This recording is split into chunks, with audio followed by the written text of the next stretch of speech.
welcome to another RiderCamTV video, and we are at, hopefully you can see that, Ocean BMW, and we have got something special. This beautiful machine. This is the 2019, although in the magazines and all the stuff it says the 2020 BMW S1000RR.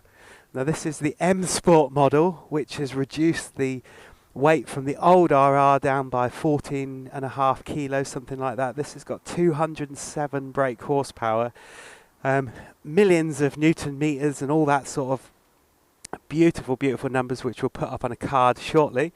It's got carbon fiber wheels. It's redesigned from the ground up, and apparently we've been told that apparently they have redesigned this bike from the ground up. There's nothing on this one that was on the old S1000RR, and this is just an insane beast of a bike. It just looks so amazing. So what we're going to do is we're going to go and meet Mark, who is on the old RR, have a bit of a ride on this one, see what this is like, stop and have a bit of a chat like we normally do about it, and see how we get on.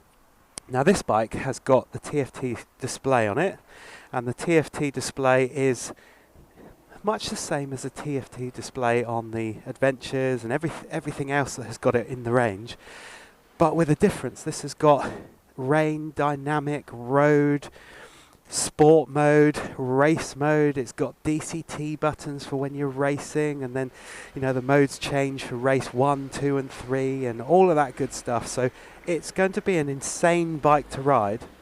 We're going to try and find some roads where there's a bit of road that we can actually get up to a bit of speed. Having said that, the speed limit in the UK is 70 and don't intend to break that, but it's going to be difficult not to on this beautiful machine. The colour scheme is amazing. And let's just hear how it sounds. Let's start it up and hear how it sounds. We've got that beautiful screen there. Slightly different colours. Oh, how beautiful does that sound? Beautiful. Anyway, enough of admiring it. Let's get on it and see if I can actually put my legs up on the how different is this than my bike? Right, I think that's where I need to be able to see. Oh, I tell you what, these pegs are miles high. Now, first impressions coming from an adventure bike is that the pegs are the highest that you can ever imagine. Now, coming from my bike, the difference is immense. Lovely people letting us out. The difference is immense, and my hips probably aren't going to take very much of this, to be honest, because I'm really not used to riding a bike with pegs this high up.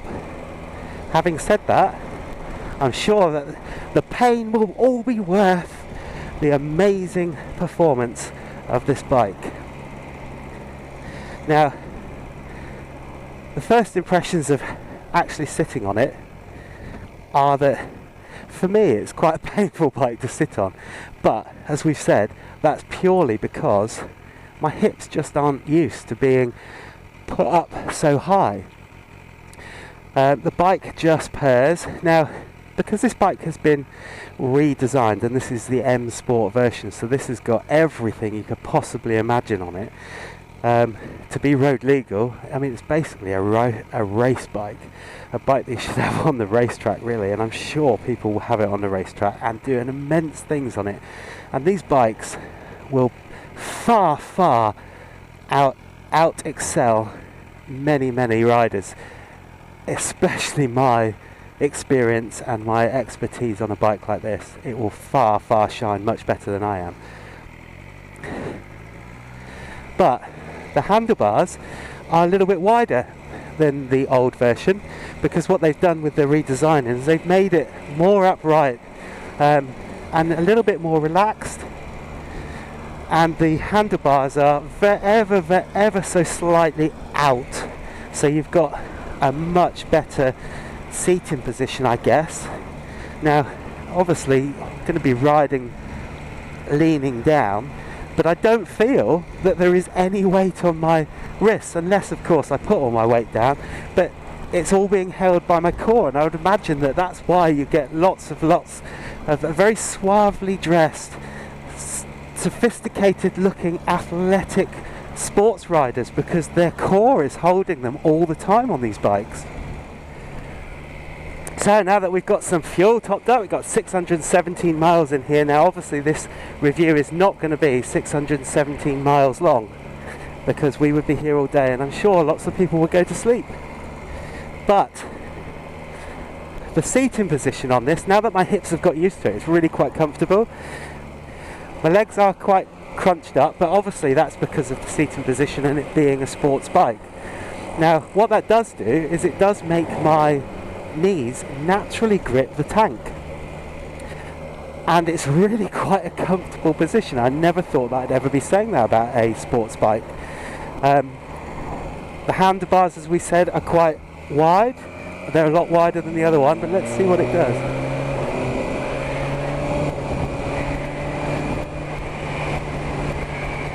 Now that's up to 60 in no time whatsoever. That's just insane. Now this bike benefits from a quick shifter, both up and down, which takes all the hassle out of using your clutch, which is amazing. And it just, I can see what we were talking about, because on the old RR, the suspension, the characteristics of the bike on the old one were really fun and intuitive.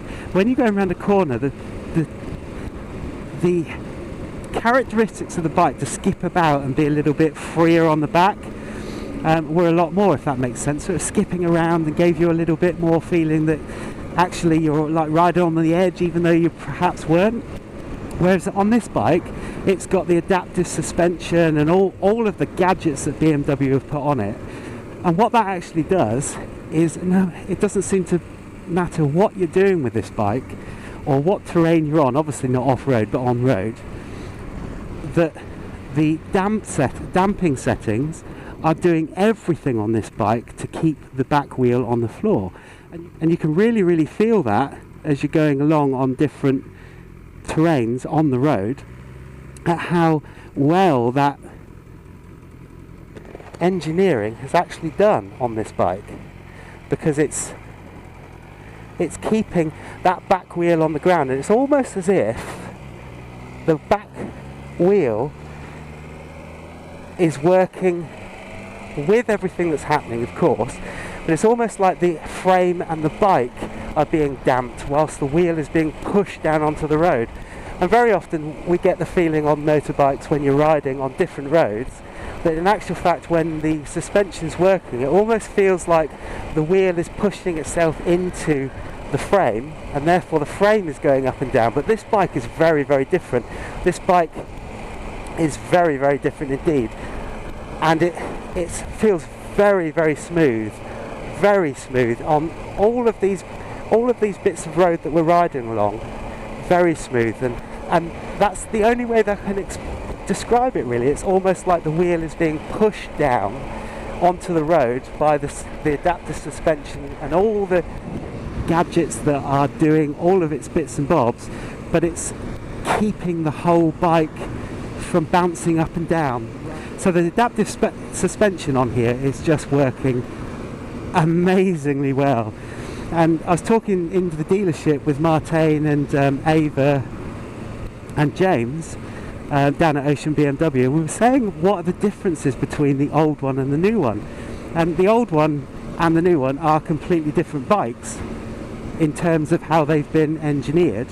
And one thing we were talking about was the fact that the adaptive suspension that this one has got is different to the suspension that the other one has got, in terms that you can adjust anything to your liking depending on what road you're on. It tightens things up, it changes different things, but it's almost as if, rather than how I would describe in a layman's point of view how a normal suspension would work, where it would push obviously the wheel down into the ground, but obviously there's a lot of stuff, like on my Adventure, it's very soft if you've got it on normal suspension, where the suspension seems to make the bike go up and down and feel quite wallowy at some points. Whereas this one, it seems as though it's working so hard to push the suspension actually down onto the road, but actually make the bike adapt to the wheel rather than the wheel adapting to the road, if that makes sense. So along here, I would imagine, and I've ridden a couple of sports bikes, or a few sports bikes, and it's almost like you're riding on rocks, because every bump you can feel so much more than any other bike that I'd ridden.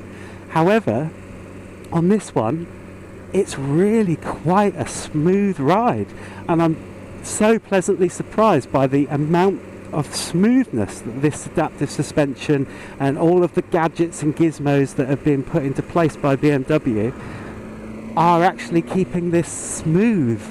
And it doesn't feel like I'm going over any bumps at all. You can feel the road, don't get me wrong, but it is not a bump, bump, bump, bump, and you know your teeth are going to fall out. The suspension is working so well. It's incredible.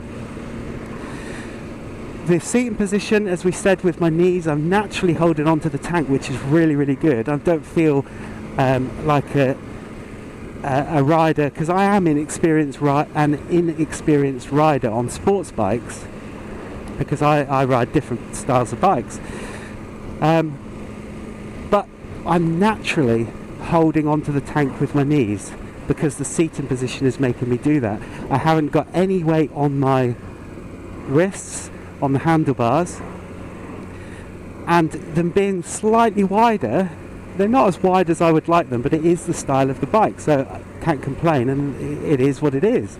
And it's the way it is for a reason, to ride a sports bike. But I'm not getting any vibrations through my hands, I'm not getting any pain on my wrists, I'm not getting any pain on my back. And I hope when I get off this bike, having held myself up with my core, that I might actually see that I have got a six-pack buried in there somewhere, I don't know. In terms of the instruments we have, the cluster of controls, all in exactly the same place as you would normally have on a standard BMW. So not fishing around for any of it. So once we get into the 50, it'll be quite nice, because we could want to get into the 70, sorry, because this is a 50, unfortunately. Why on earth it's a 50, God only knows. But then we're going to be hampered by this car in front, I think. But this is in 5th gear. Quick look behind me, quick squeeze of the throttle, and we are, you know, this is just, it's an incredible bike, and you can feel that the torque curve on this bike in comparison to the other bike is quite a lot different. Quite a lot different indeed. The torque curve almost beats the older version hands down at every step of the way. It's much more of a progressive torque curve, giving you the feeling that you have actually got all of this power from the get-go and all the way up through the whole of the bike's range, rather than it just, like on the old one, there was a propensity for the old one to get to a certain stage in the rev range, and as you were going along, it would almost suddenly burst away with power. Whereas this one, much more progressive, and the power is actually there, right at your fingertip.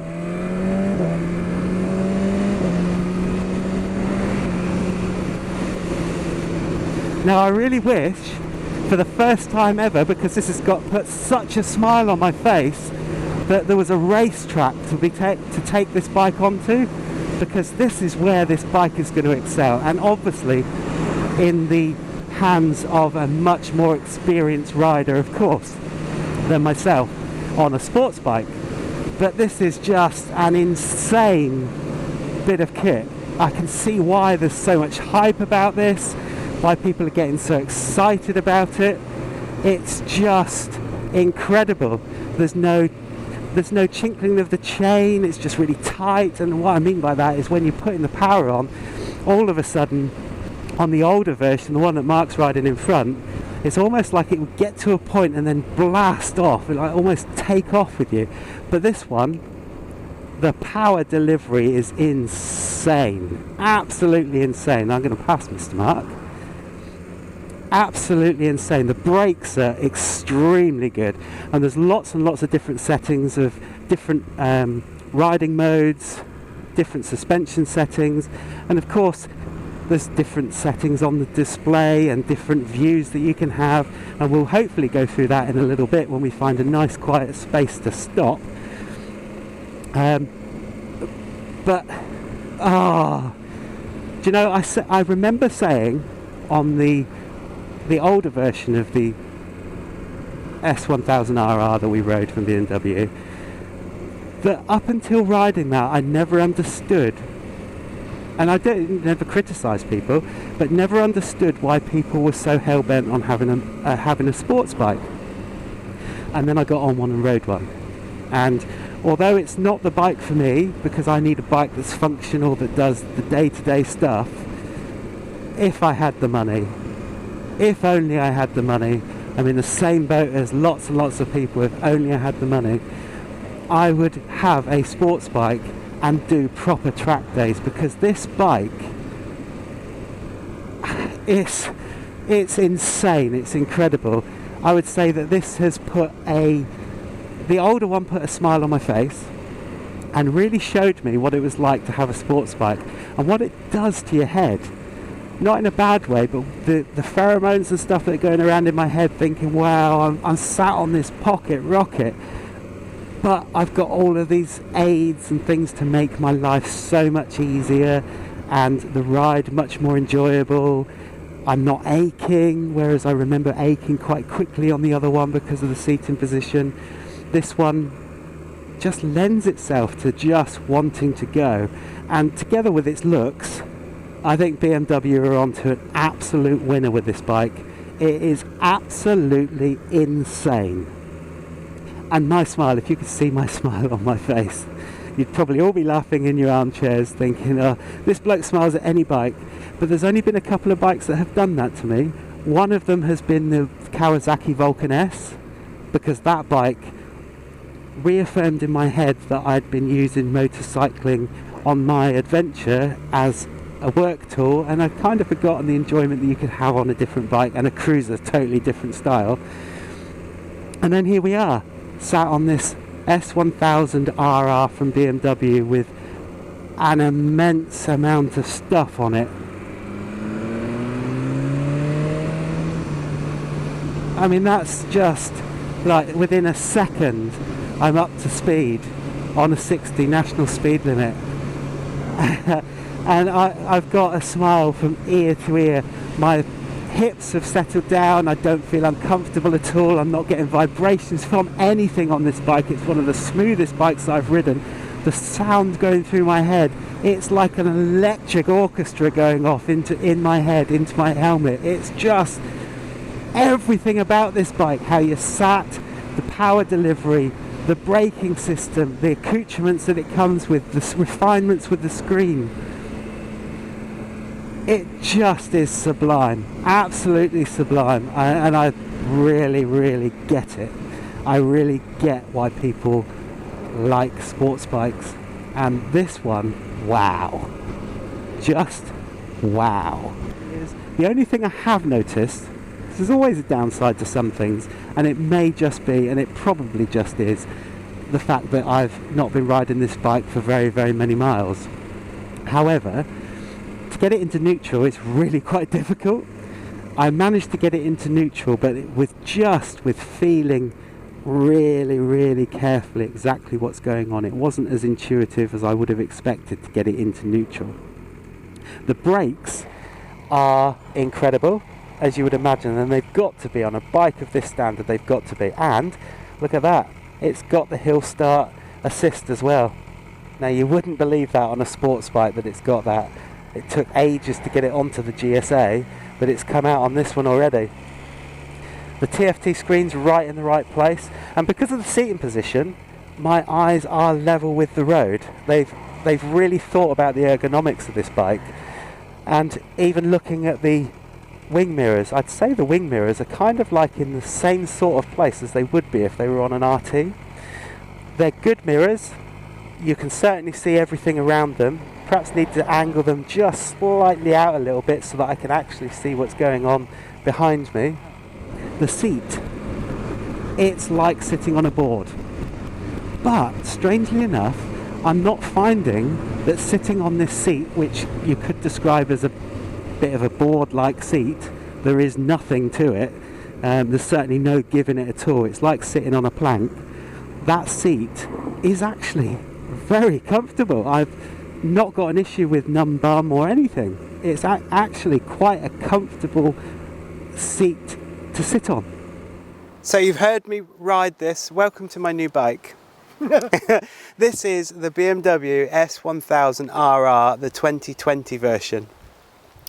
And it is incredible. It really is. Now this is coming from someone who's got no experience riding a sports bike at all, other than the old one and a couple of sports bikes from Honda. No experience on a sports bike at all. If I just move over here, you can see the old version. Yeah. And there'll be a video about the comparison as well, coming soon. Anyway, BMW have very kindly let us take this thing out. And this is sublime. It really is. My hips actually feel like they're part of my body still. They didn't when I first got on it. The seating position is amazing. It makes you grip the tank naturally. And I'm not a sports rider, but when I get on the bike and I'm sat up like that, these are a lot higher than I'm used to. And being 40 something, my hips nearly popped out. However, it's really quite a comfortable position to be sat in. Even though it's really high, your knees are naturally pushed against the tank, naturally pushed to grab the tank.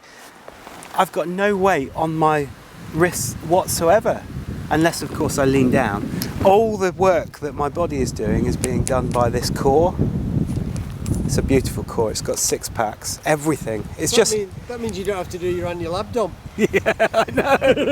My 6-pack is hidden quite well. I know that you'll agree, but it is in there, and I can feel that it's been working, but I don't feel achy. We've been on this, 25 miles ish.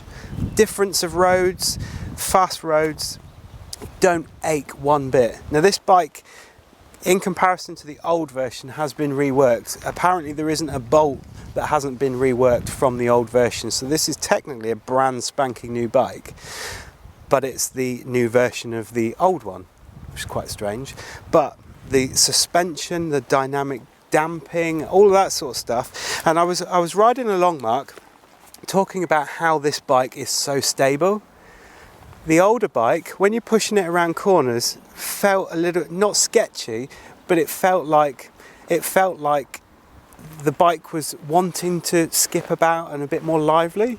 This one feels lively, but the suspension, it's almost like you're here on the bike and the wheel's there, or the ground, and most of the suspension, like on my GSA, because I was trying to explain it, and the only way I can think to describe it is the wheels would be going like that over the ground, but my bike on my GSA in the road setting, you'd actually be doing that, so it'd be quite wallowy.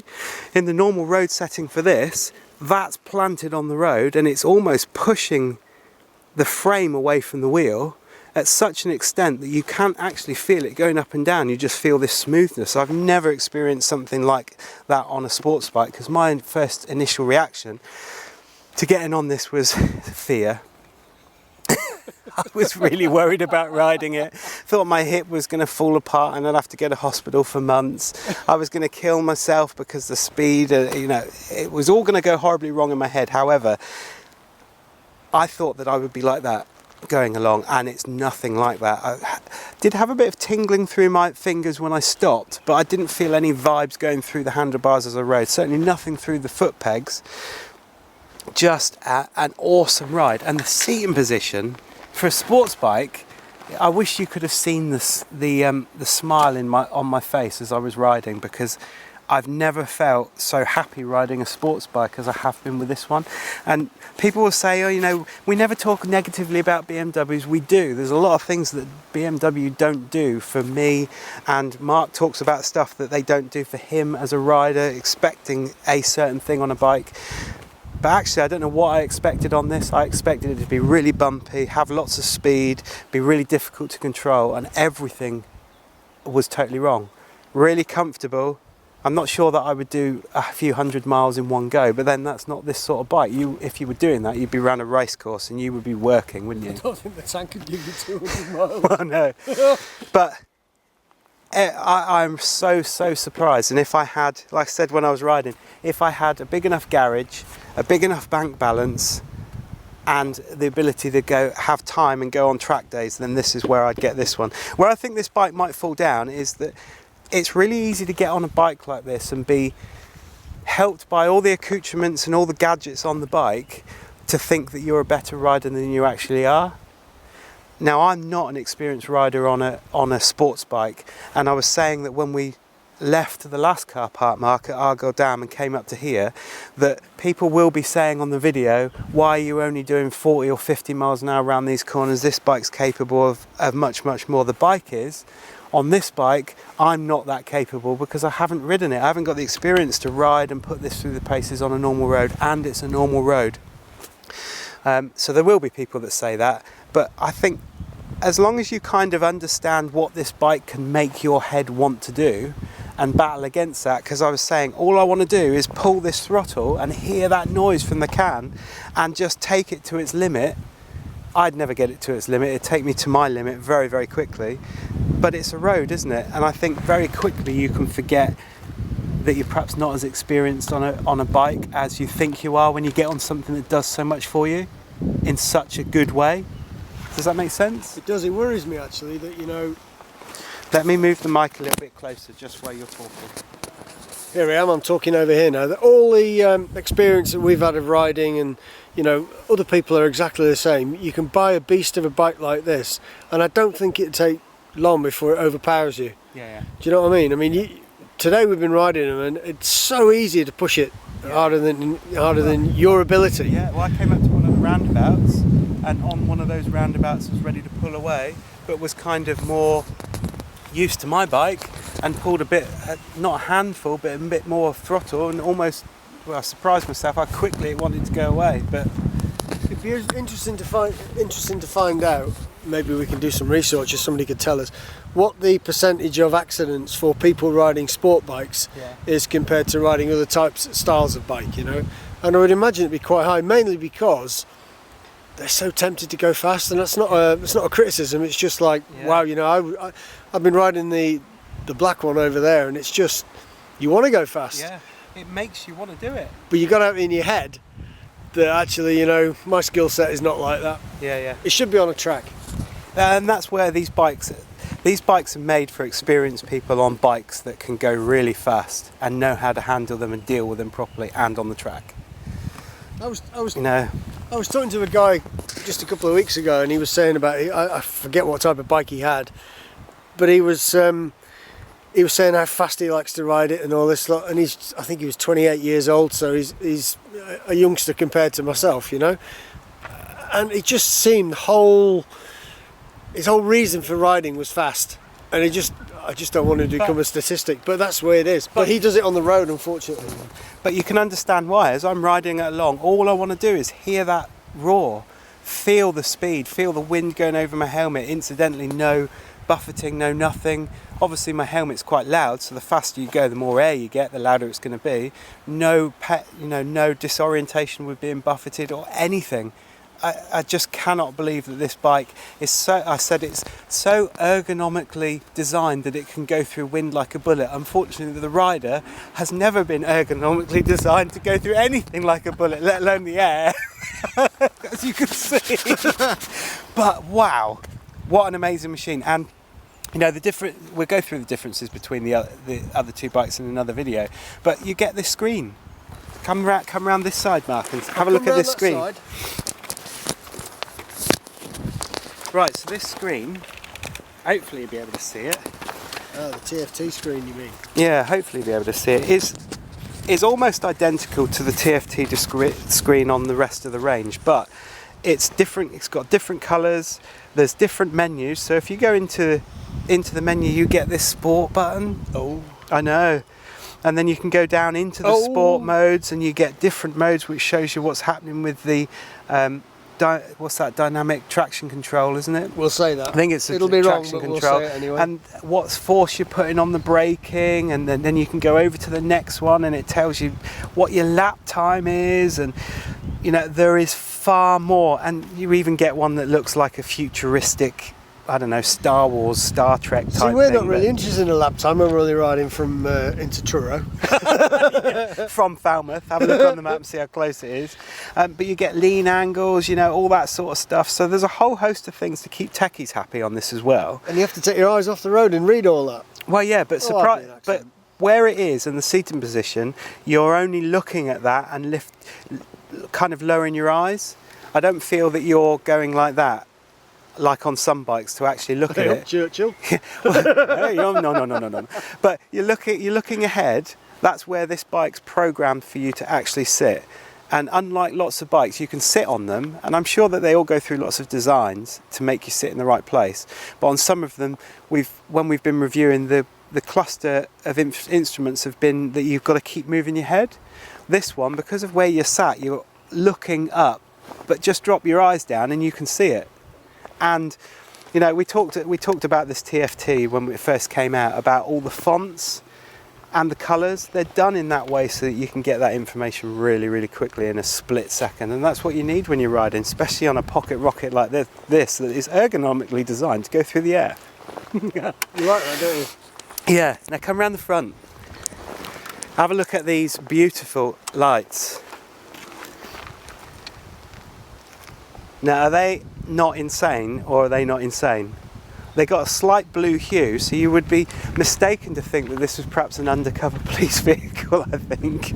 But that's really good. The wing mirrors are really good. Now, the wing mirrors, I could see everything. They're not designed for motorway riding and that sort of stuff. This is designed to be on a racetrack, but these are here because they need to be here and you need to see what's going around. But they do a really good job, adequate job, I would say. The handlebars are a little bit wider than the last version, which adds to the comfort, I think. Compared to the other version? Yeah, compared to the old one. Just a quick one about the wing mirrors. Did you know they're not a legal requirement on a motorbike? Are they not? There you go. Well, in the UK. Every day's a learning day, isn't it? Every day. Right, so come around this way. Walk this way. La la la la la. That way, be an hospital.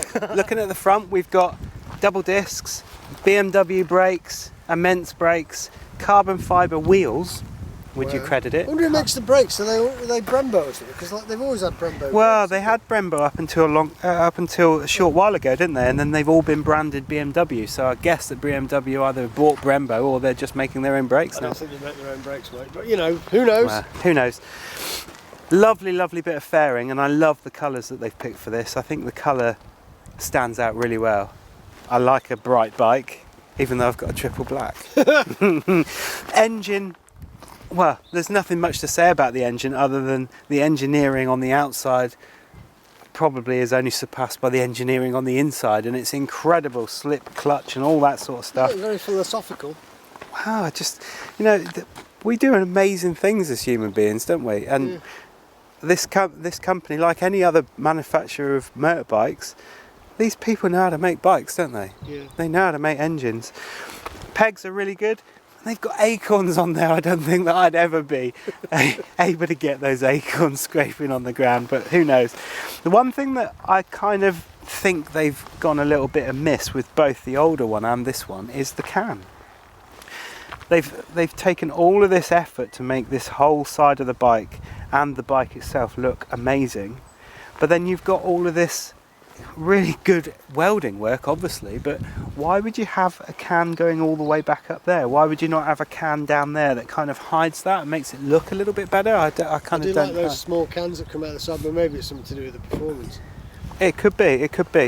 And then you come back and you've got a bit of a hugger. Nice. And the hugger's bigger than most of the huggers, but I don't know, my bike would be immaculate if I had one of these. Carbon fibre wheel. Misses. It actually looks like carbon fibre as well. But the exhaust, you were talking about the noise the exhaust makes. Insane. Well, I've always said I don't understand why people put these aftermarket exhausts on for 600-700 quid when the stock one that comes is usually marvellous, because they've spent a lot of money on research. Yeah, you know? I mean, people always put stuff on there, won't they? Whether they put it for different reasons. Lots of people like hearing lots of noise. I don't like hearing it from about 10 miles down the road. I think it's quite rude. That's just my personal preference. A while ago from somebody saying, "Oh yeah, a louder exhaust pipe makes you more visible if you want. You know, people can hear you from further off." And I don't think that works, because like people have music blasting away in the cars. Yeah. It doesn't make sense anymore. Well, and there's a lot of dash cam things on YouTube with bikers that they get pulled out on by cars and they go vroom, vroom, vroom. But I just don't understand why you put your bike under stress. Just get a Denali sound bomb. We've done a review somewhere. It's really loud. Now this hasn't got a pillion mode. I wonder why. It hasn't got a pillion mode on it. Now, obviously, you can take a pillion if you want to, but there's no preload for the nowhere for a pillion to sit. dynamic stuff that's in there, like we would have on the adventures with 1 and 2 people and stuff. But they've got a handy little glove box in there that you can take off with a key. Should we have a look? Way. But there is no pillion for this. I mean, if the old one is over there, that can carry a pillion. Yeah. This one can't, clearly. It's got a glove box. You can put a glove in there. You can put half a glove in there. there. You can put a glove in there. Just put my hand in to see how small that really is. Or a wallet. Or a wallet. Or a wallet. Because you need to carry a wallet with you, because you'll be filling it up that often. Make sure it's on there and it doesn't fly off. Yeah, that'd be a nightmare. Yeah. But now the seat. See how thin that seat is. Now I'd say that was probably 1.5 to 2 inches. That's it. Hardly any give, but I tell you what, it's like sitting on a board, but a comfortable board. Sounds really strange. Sounds like I'm contradicting everything I say about that, but I didn't feel uncomfortable on that seat one bit at all. And I'm so surprised. Make a comment about whatever you want. Why on a BMW bike do they have to put the M flash? Because it's the M Sport version. That's part of what this bike has got. The M Sport version of this bike has got loads more over the normal one. It's just their range, isn't it? What's he like? Well, it's just an insane bike. You got a chain, all that glorious stuff that we might not like that much, but hey, on a bike like this, you've just got to have it. It is what it is. That strange saying, it is what it is. But a beautiful bike. So, if you'd like the review, give it a massive thumbs up, because it does mean a lot. Hit that subscribe button if you want to hit that subscribe button. And there's a little bell there that says that you don't miss any of our videos when they come out, if you feel that you want to watch more of our videos. But give us a thumbs up, subscribe, and we'll see you in the next one.